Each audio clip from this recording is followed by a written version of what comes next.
guys, panenge pakaipa pa Saturday tinenge tiri pa 4 mafias munhu panenge pachibvira guys, musarege kuuya panenge pane mahwani ende madj aripo, tine madj 4, pana mantawa, pana singwiche and then nevamwe plus King Boss varipo nemamwe maartists guys, just 50 rand yako chete.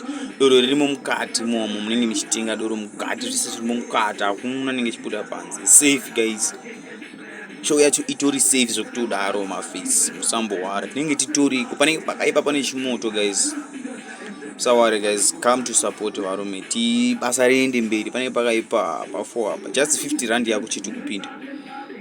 Pakaipa panenge pachibvira. Atimbokuroverai kai freestyle because tagari saka singarove mangoma, atimbokuroverai because manje tiripo zve full time guys. Yes I gatimboka play karedi mwasitomboripo.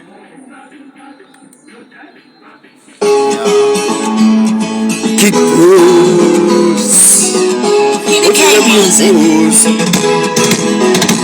Isiva kufana vemachona todzirova ngoma zvikamanaka, todzirova ngoma svika zvanaka. Zvamaifungira izvo zvakaitiki, zvamaifreestyle ya zvamaifungira azvizvo zvakabatikira, amaifunga kuti ndichitambura ndoziva kuti ndichabudirira. Zvamaifungira azvizvo zvakabatikira, zvamaitira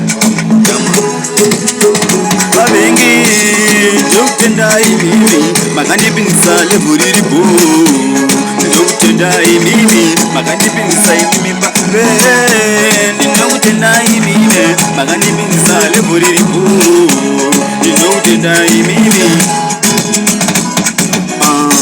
zvamakaita ndakazviona, zvamakaita chete makangogona, ndo vandaisiva vaya vokuti vakaya pandiri ndo vanofona. Saka silent killer karavavaudza kuti kuno kuti novakila, atimbovamisa ndovapa mushonga wemakonzo idzobva vadhaya. Ndakazviona musasunga kuti handina kuona, asi ndakazviona vamakaita zvese ndakazviona.